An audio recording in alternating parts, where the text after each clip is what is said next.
All right. Don't be too scared by this massive list of equations. I mean, it's all really the same equation. Going back to the previous chapter, chapter 16, delta G standard is equal to negative RT log KEQ. And going back to the previous lecture, delta G is equal to negative NFE. So negative NFE standard is equal to negative RT log of KEQ.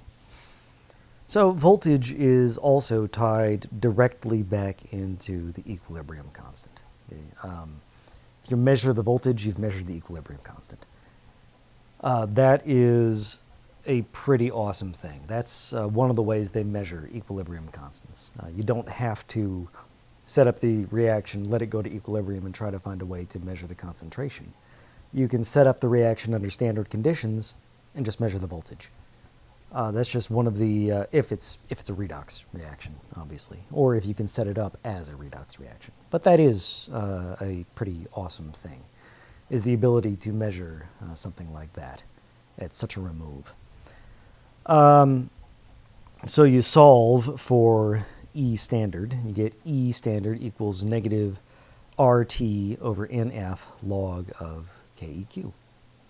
And because we're at standard conditions, we have a bunch of constants sitting there.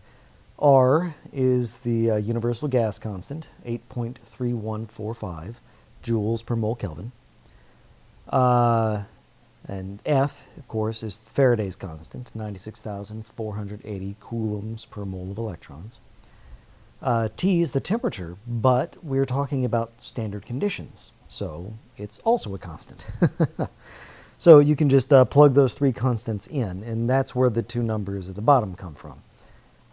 E standard is equal to 0.0257 over N times log of KEQ, natural log of KEQ, or it's 0.0592 over N times log base 10 of KEQ.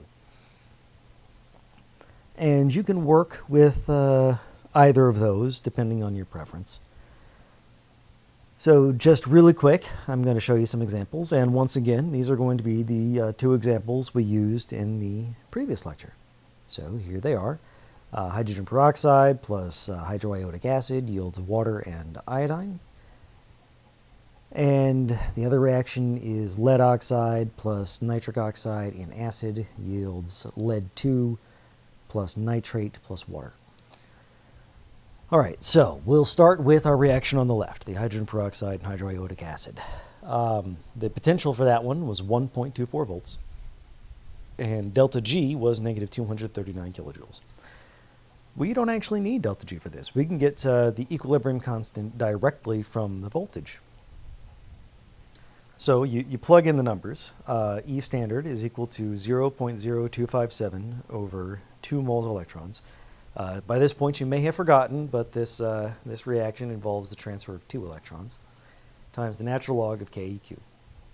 So you just rearrange to solve for K. Log of KEQ is 2 moles of electrons times 1.24 volts divided by 0.0257 is equal to 96.5. So KEQ is equal to E to the 96.5. Yeah, that's how you get rid of the natural log. You just E to both sides. So KEQ is equal to 8.12 times 10 to the 41. Yep, that's a really big number. Now coming over to our other reaction, E equals 0.5 volts. The E standard, the voltage of the cell potential, is 0.5 volts. So we just go ahead. I've solved directly for KEQ. For those of you who like to try and memorize things, I've rearranged your equation there. KEQ is equal to E raised to the power of N times the cell potential divided by 0.0257. So you just plug in the numbers for this reaction, and it's E to the 6 times 0.5 over 0.0257. And when you plug in all those numbers, it's 4.81 times 10 to the 50th. Just a quick refresher on equilibrium constants. That means that these reactions lie ridiculously far to the right. these reactions really, really want to happen. They're incredibly spontaneous. That's something you could have gotten from delta G also. I mean, 240 kilojoules, 290 kilojoules, those are large standard enthalpy or free energy changes. And I mean, that shouldn't be too surprising. You have a positive voltage. Okay, these if you set up at standard conditions, these things are lying very far from equilibrium. That's why they're producing a positive voltage. They really want to occur. So they want to occur so badly, they're willing to drive electrons across a wire. And you know, even if it's just an inch or two, that wire might as well be an infinite distance for an electron. So this should not be surprising. You'd only get a regular equilibrium constant if your delta G was close to 0, or even, you know, positive. You know, we only talk about equilibria when it doesn't really go forward, but if it lies to the left. So you shouldn't be surprised by incredibly large equilibrium constants in situations like this. But this is how they measure very, very large equilibrium constants. Because for when the equilibrium lies really far in one direction like that, you have such a minuscule amount of whatever substance you're talking about left over for the reactants that it's practically impossible to measure. It's, you know, just a few molecules, if that. So yeah, these this is how they measure those really large equilibrium constants. They use voltages. All right, let's move on to our next set of equations. And moving on, we have the formula, the equation that gives us electric potential or cell potential at non-standard conditions. Okay. Recall from the last chapter that delta G non-standard equals delta G standard plus RT log of Q. Delta G is just equal to negative NFE, and delta G standard is equal to negative NFE standard. So NFE equals negative NFE standard plus RT log Q. Divide both sides by negative NF, and you just get E equals E standard minus RT over NF log Q. And this is the Nernst equation. What you see written down at the bottom there is standard conditions, but not standard concentrations, meaning that you're still at 273.15, okay, 0 Celsius. So you can consider temperature to be a constant. But if temperature isn't a constant, you cannot use, or sorry, if temperature isn't the standard temperature, if you're not at standard temperature and pressure, then you have to recalculate. You can't use this equation down here at the bottom. The easier one to remember probably is E equals E standard minus RT over NF log Q. And we are going to go through some examples, but instead of going through specific examples, I want to discuss some of the consequences of the Nernst equation. Because you guys are familiar enough with Q and KEQ, I think, that changing concentrations shouldn't be too much of a hassle for you. I mean, if you increase the amount of reactants, then Le Chatelier's principle says you're going to go to the right. If you're going to the right, that means you're increasing the voltage. If you increase the amount of products, then Le Chatelier says you go to the left, which means you decrease the voltage. That's what this equation is telling us. So let's look at some other sorts of situations. All right, let's hop on over to the blackboard, and here's the Nernst equation again. The question we're going to start with is, what if we're at standard conditions? And recall, standard conditions are 1 molar or 1 atmosphere, and or 1 atmosphere. So that means for Q, remember Q is products over reactants. If we're at standard conditions, that means you have 1 molar or 1 atmosphere raised to a coefficient times 1 raised to a coefficient times 1 raised to a coefficient divided by 1 raised to a coefficient divided by 1 raised to a coefficient. They're all 1, so I mean Q is just equal to 1.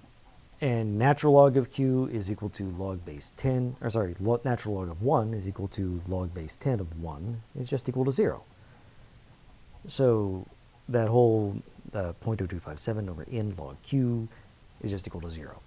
And E equals E standard at standard conditions. Okay, that's exactly what you would expect. There's nothing surprising about that. But it's always good to get the answer you expect. It means that you're not doing anything horribly wrong. Possibly, maybe, perhaps. And for our next trick, we'll consider what happens as Q approaches KEQ, as your reaction approaches equilibrium. What we can do is we can hop on back over to the previous slide, and we see here that E standard is equal to 0.0257 over n times the natural log of KEQ. Okay. We come back here, and notice that now it's written down, E equals 0.0257 over n times log of KEQ. And let's see what happens. We let Q go to KEQ. So we're approaching equilibrium. Let's go ahead and switch out Q for KEQ in that equation up above. We get E is equal to E standard minus 0.0257 over n times the natural log of KEQ. But you look down below, you see that 0.0257 over n log KEQ is just E standard. So you get E standard minus E standard equals 0 volts. So what is that telling us? That as the reaction approaches equilibrium, the voltage is going to drop to 0. Once again, we've found a conclusion that is not at all surprising. But again, it's always good when the stuff we're working with gives us realistic results. It doesn't matter what reaction you're dealing with, it's always going to go to equilibrium and then stop. Okay? When you're at equilibrium, the reaction is no longer going anywhere. You shouldn't expect any more potential. There's no voltage. The battery has died, is what I'm saying. It's going to look like a graph like this. Whatever the voltage starts out as, it's going to drop to 0, over time. And that's just how these things go. That's how it happens. Okay, so I mean, this is the sort of thing the Nernst equation tells us. It tells us that as you change the concentrations, then in accordance with Le Chatelier's principle, you're going to get a change in the voltage. As you change the temperature, you're going to see a change in the voltage. As you change, you just wait, and the battery's going to run down and die. This is what the Nernst equation tells us. But it also tells us something that might be really, really surprising at first. This is the surprising result. It is what's known as a concentration cell. Okay. What we have here is a battery, but if you look carefully, you'll see that on one side we have a metal and the ions of that metal floating around in solution. And on the other side we have the same metal and the same metal ions floating around in solution. Okay. It almost doesn't matter what the metal is, okay, for a concentration cell. It doesn't quite not matter. It does matter somewhat. There is some effect, but in the end, what really matters is what you see below, the concentrations. Hence why it's called a concentration cell. One is, in this case, 1 molar. The other one is 0.1 molar. Okay. So if you were to draw the half reactions, for the anode and the cathode, you have the metal going to the metal ion plus an electron with whatever standard reduction potential that has. The oxidation potential. I have the signs mixed up here. I'm sorry. And then you have the metal plus its electron going to form, or the metal ion plus its electron going to form the metal, with just the equal and opposite, standard potential. You add this all together, and you're going to get no reaction with a potential of 0. I mean, that's kind of what you would expect. You hook a metal up to a metal, or you hook a metal up to itself, it's not going to react, right? Except that you look at the Nernst equation, and you get that oddity. Okay, E equals E standard minus 0.0592 over n times log of Q. I'm using log base 10 of Q here just because the numbers I've chosen, 1 molar, 0.1 molar, are better, they're more suited to log base 10. Like I said, the metal that you use does matter a little bit, and it matters in N. You need to know how many electrons are being transferred. In this case, my hypothetical, it's 1 electron.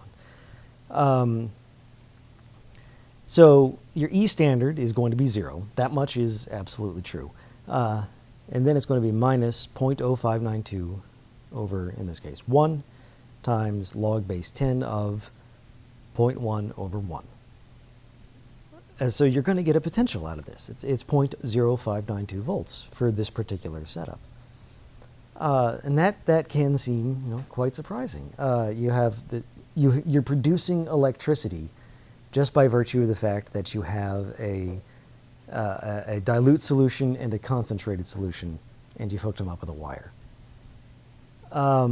I mean, the reason this works is just, nature likes to even things out, and it cannot mix these two solutions. If you mixed them, you would expect them to end up at the same concentration, but it can't do that. So instead, what it does is it transfers electrons, and I think that's kind of neat. This is, by the way, related to osmotic potential, osmotic pressure, things like that. So those are some of the consequences of the Nernst equation. And you are going to have to be able to work with the Nernst equation, so get ready to practice that on your homework. And with that, we have, as far as I'm concerned, finished Chapter 17. If you look in the textbook, you'll see there's a few more sections, but I'm leaving those out. Those are not as vital for the applications we are considering. So we're done with this lecture, we're done with this chapter. When we come back, we'll be starting on Chapter 20.